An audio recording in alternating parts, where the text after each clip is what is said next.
If you listen to Golden Hour and try to play it on the piano, you'll realize that you can't because it's not in a key that exists on the piano. Some guy in the 1930s decided that we were going to tune all of our music to this thing called 440 hertz. And that's a problem because there's only actually 12 keys in 440 hertz. But if we step outside of 440 hertz, there's an infinite number of keys and each key evokes a different emotion. And so what about all these other missing emotions? Up front, absolutely no shade to Jake. I think Golden Hour is a beautiful and very well written song. However, there are certain things he's saying in this clip that are, how might you say, not quite right.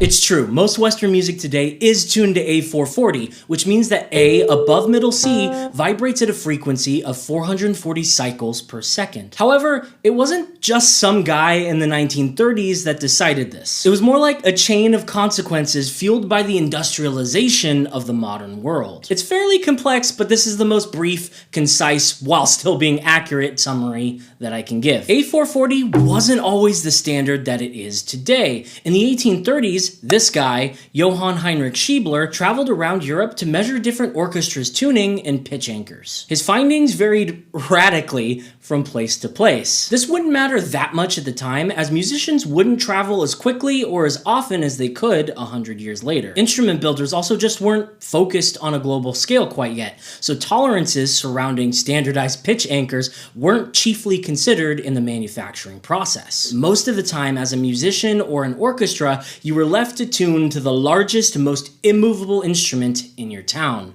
the organ. I know one of you is responsible for this. And from town to town, different organs' pitch anchors varied drastically, sometimes by a deviation as large as a third against modern standards. The need for standardization arose when advances in locomotion and travel made it so that musicians could more easily collaborate cross-culturally. And while all this was happening, a war was brewing in Europe. And no, not whatever one you were thinking of. No, I'm talking about the Great European Tuning War. Do you think you're out of tune? By the way, no one actually calls it that. It's kind of one of those historical events that's so niche that it doesn't have a clickbait title assigned to it, so just roll with me for a second. The idea was that the higher you pushed your pitch standard, the more exciting the music would be. To that end, orchestras in France, Vienna, and Germany would try and one-up each other by pushing that standard higher and higher and higher. Most instruments could handle this, but our poor opera singers, not so much. So the French capped it at A435, where it stayed for a long time. However, in 1910, the American Federation of Musicians set A440 as the standard benchmark, largely because of this guy, J.C. Deegan. You may recognize his name from certain vintage percussion instruments. Deegan was a wildly popular manufacturer out of Chicago at the turn of the century, and he was actually a proponent of the French standard of A435. But he argued that when it was set at A435, it was done so at a temperature of 59 degrees Fahrenheit and was too low for the steam-heated concert halls of the time. A lot of concert halls as far back as 1883 set temperature to be kept at 72 degrees Fahrenheit. Deegan argued that wind instruments tuned to A435 at 59 degrees Fahrenheit will raise to a pitch of A440 at 72 degrees Fahrenheit. Also, I feel it is my duty to mention that as a manufacturer whose bottom line is directly affected by tuning standardization, Deegan's lobbying attempts were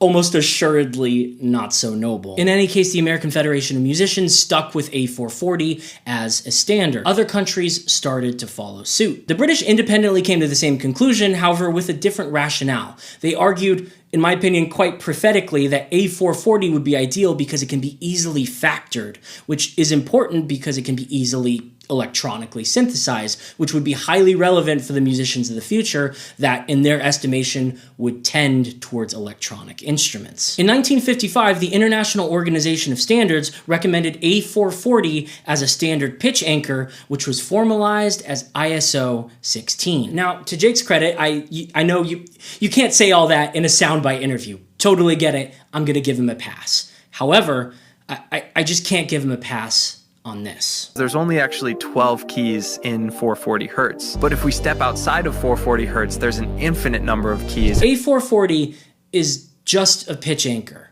Western harmony and the 12 notes that he mentions are a floating system to which we apply a pitch anchor to. If I play Golden Hour in A440, I am firmly rooted in standard theory. But guess what? If I play Golden Hour in A432, I'm still firmly rooted in standard theory. Changing our pitch anchor does not give us infinite notes because music is a relative system. Most of us do not perceive pitch as an absolute. The way we understand music is by the relationships between the notes. There's also nothing inherently part of A440 which suggests that we are limited to 12 notes. That is a fundamental misunderstanding of what A440 means. You can give yourself, 16 notes to the octave and still be anchored at A440. When I write in my personal favorite 31, I'm usually anchored at A440. Heck, I made a video where I divided that octave into 1,000 discretely different pitches and then made a chord with it. Guess what? I was still in A440. It's not the pitch anchor of your tuning that matters if you're trying to find new colors that go beyond Western harmony. It's the octave divisions. Again, I think Golden Hour is phenomenal. Jake is clearly a great musician. I actually wouldn't be surprised if he knew all of this. And to be honest, you'd probably be the biggest buzzkill if you went onto a podcast or an interview or whatever that thing was and just went off on tuning theory for 2 minutes. Because who wants to... I just realized that I am doing that.